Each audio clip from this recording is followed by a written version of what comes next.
5000 वर्ष पूर्व जो थे और युगों के बीत जाने के बाद भी आज जो हैं और पूरी प्रासंगिकता के साथ हैं, आज भी प्रासंगिक हैं, वो हैं कृष्ण, जो एक ओर धर्म, नीति, कर्तव्य का पाठ पढ़ाते हैं, वहीं दूसरी ओर अधर्म, अन्याय, दुर्व्यवहार, अनीति के लिए शस्त्र उठाने से भी परहेज नहीं करते हैं, वो हैं कृष्ण। तो जय श्री कृष्ण। आप सभी को श्री कृष्ण जन्माष्टमी की बहुत बहुत शुभकामनाएं।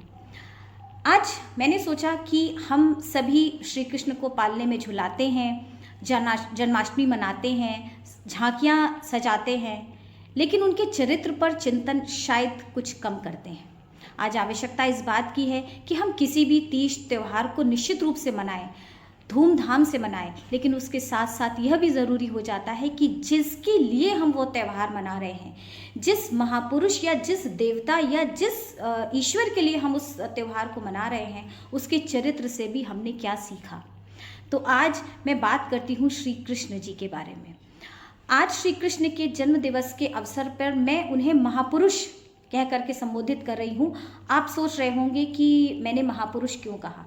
महापुरुष इसलिए कहा क्योंकि जब मैं महापुरुष कहूँगी तो कहीं ना कहीं आप उनसे अपने आप को कनेक्टेड फील करेंगे, कहीं ना कहीं आपको ऐसा लगेगा, मुझे भी लगता है कि वो भी एक साधारण व्यक्ति थे जिन्होंने जीवन की तमाम सारी विसंगतियों को झेला, जिन्होंने जीवन में अपने छल को भी झेला, जिन्होंने अपने जीवन में ऐसी बहुत सारी चीज़ों से वो सरोकार हुए, वो उनके सामने आई, जिससे कि निकल करके वो आगे बढ़े, लेकिन हार नहीं मानी, निर्णय लिए तो आगे तक बढ़ते, निरंतर आगे तक बढ़ते चले गए।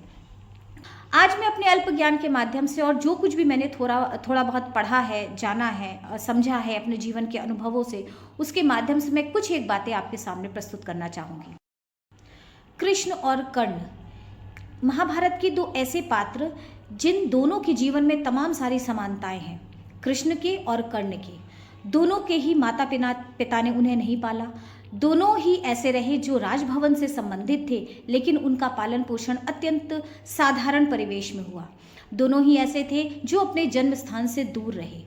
दोनों ही जीवन में तमाम सारी विसंगतियों के बाद आगे बढ़े, लेकिन दोनों के चरित्र में एक बहुत बड़ी विशेषता है, जहाँ पर कर्ण पूरे जीवन भर अपने जीवन को आप कह सकते हैं कोसते रहे, या कहीं ना कहीं उनके मन में बहुत सारी नेगेटिविटी रही, उन्हें अपने जीवन से कभी संतुष्टि नहीं मिली, वो शिकायत करते रहे। वहीं कृष्ण अपने जीवन से शायद ही उन्हें कभी ये याद भी नहीं रहा हो कि मेरे जीवन में कुछ विसंगतियाँ भी थी, या मेरे माता पिता ने मुझे किन परिस्थितियों में छोड़ा, या मेरा पालन पोषण ऐसी सामान्य परिस्थितियों में क्यों हुआ।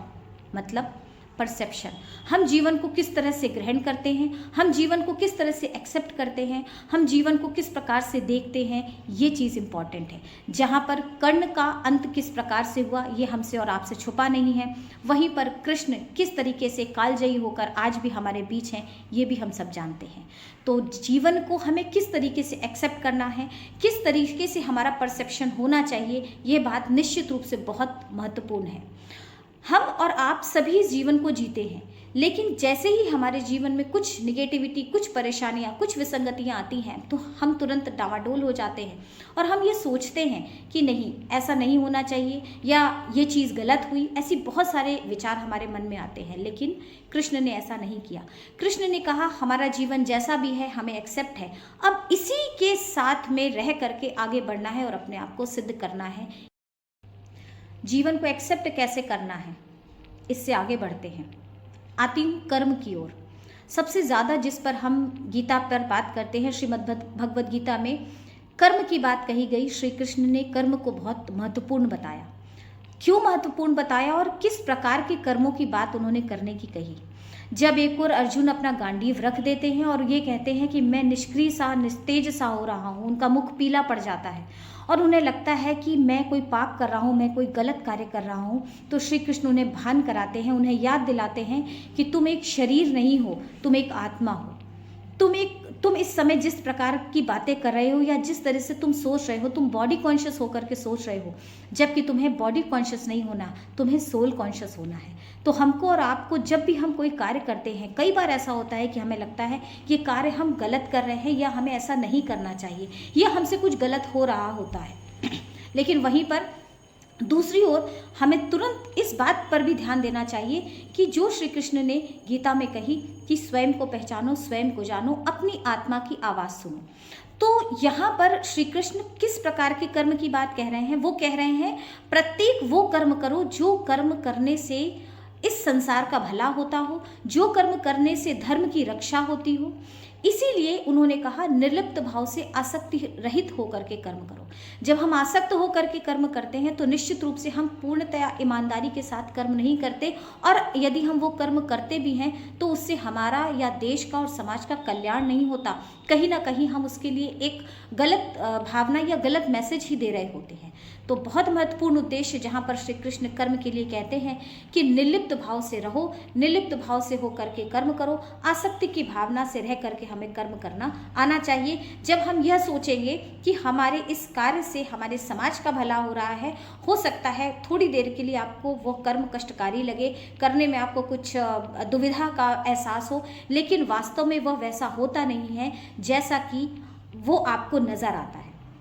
दूसरी बात इन्होंने कही कि जो कर्म आप करते हो वही कर्म समाज देखता है, वही कर्म आपके बच्चे देखते हैं, वही कर्म आपकी परिणति बन जाता है, उसी कर्म से आप पहचाने जाते हो।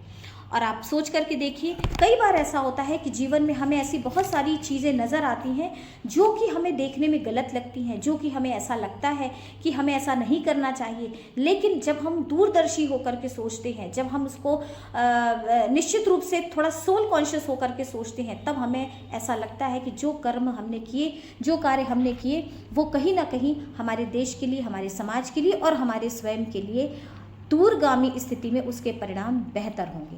तो श्री कृष्ण यहाँ पर कर्म महत्वपूर्ण है ये बात तो बताते ही हैं, साथ ही यह बताते हैं कि वह कर्म हमारी आसक्त भावना से विरत होकर के किया जाना चाहिए। उसमें ऐसी लिप्तता नहीं होनी चाहिए जिससे कि हम अपने आप को छोटा या खराब या ऐसा व्यक्ति मान लें जो कि कहीं ना कहीं हमें अपने अंदर गिल्ट की भावना को डेवलप कराने वाला हो।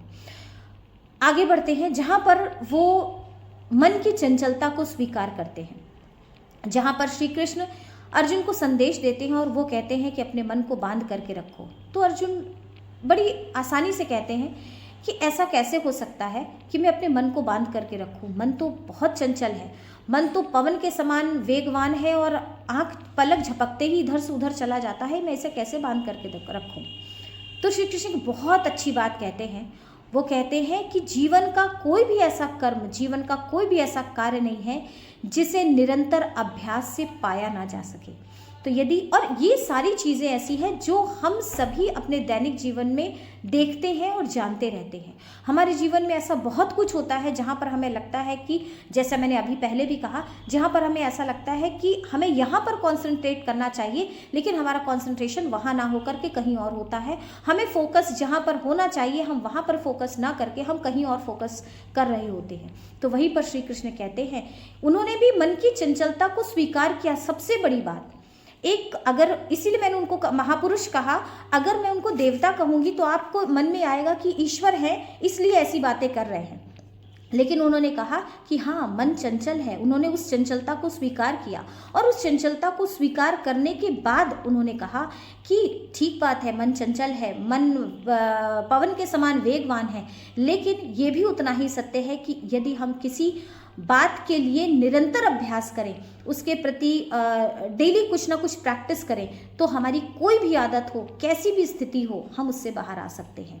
इसे भी हम अपने जीवन में, अपने दैनिक जीवन में निश्चित रूप से बहुत आसानी से उतार सकते हैं। हाँ, ध्यान इस बात का रखना है कि प्रयास या अभ्यास निरंतर होना चाहिए, डेली होना चाहिए, रोज़ होना चाहिए। और एक बहुत महत्वपूर्ण बात उन्होंने और कही जो मुझे बहुत अपीलिंग लगती है, जहाँ पर श्री कृष्ण शांति दूत बन करके गए, पांडवों की तरफ से श्री कृष्ण शांति दूत बन करके कौरवों के पास गए और उन्होंने कहा कि युद्ध नहीं करना है, मैं अंतिम प्रस्ताव लेकर के आया हूँ। आप सोचिए, एक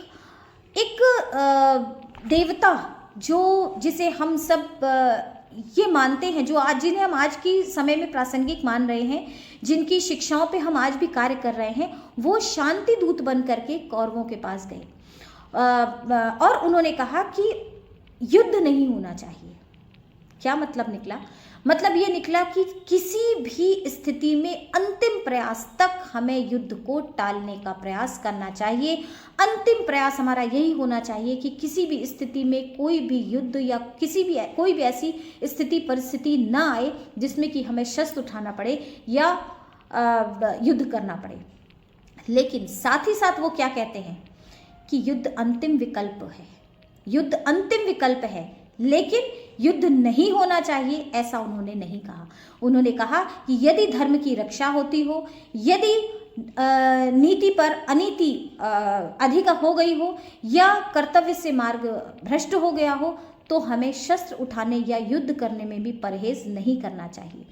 जहां पर उन्होंने शिशुपाल की 100 गलतियों को माफ करने की बात कही।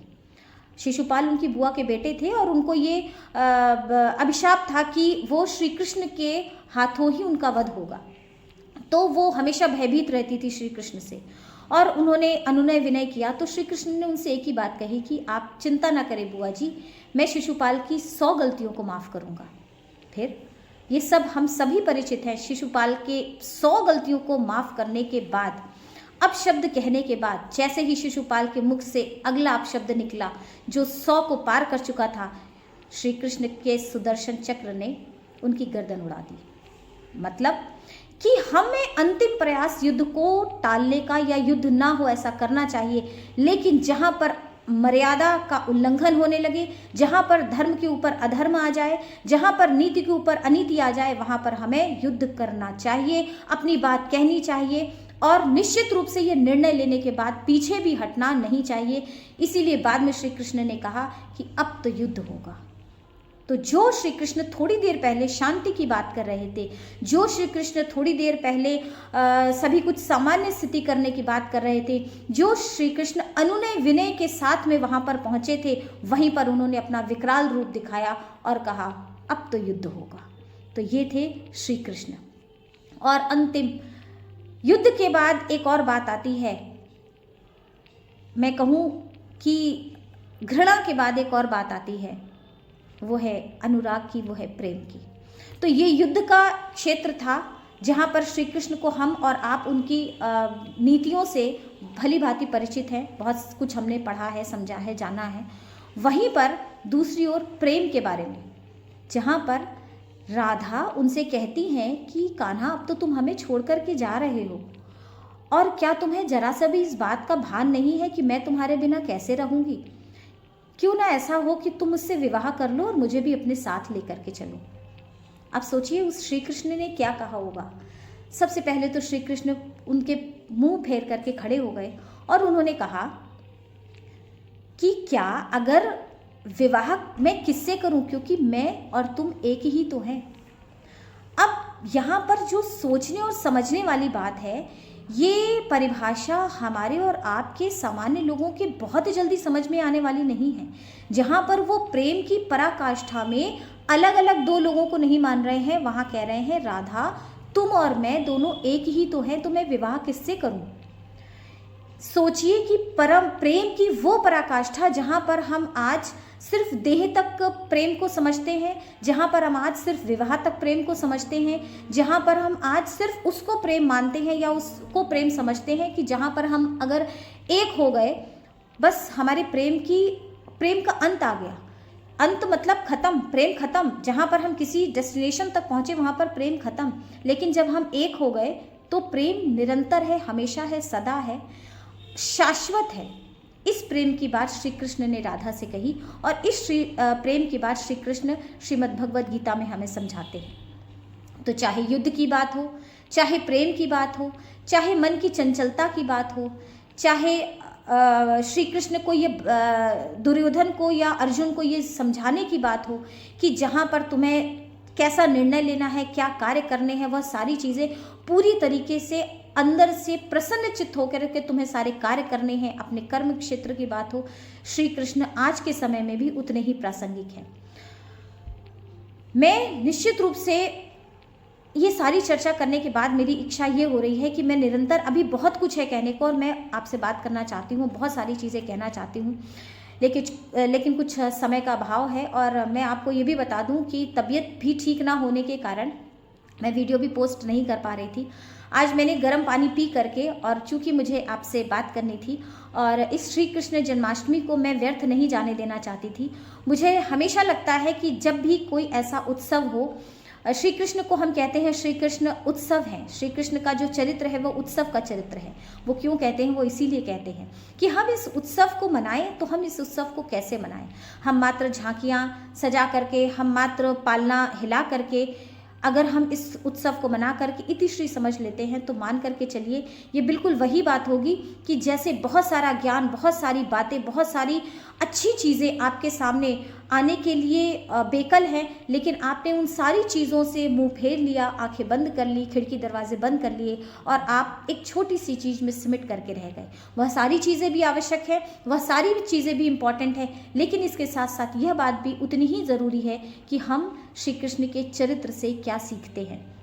तो आज मैं उम्मीद करती हूँ कि हम सभी श्री कृष्ण के चरित्र का कोई भी ऐसा हिस्सा, कोई भी ऐसा मैं कहूँ कि ज्ञान या चरित्र का कोई भी 100वां हिस्सा भी अगर हम ले करके अपने जीवन में आगे बढ़ें, तो निश्चित रूप से हम अपने जीवन को सही मायने में समझ पाएंगे और जी पाएंगे। तो आज के लिए बस इतना ही। मिलती हूँ फिर किसी नए विषय के साथ। जय श्री कृष्ण।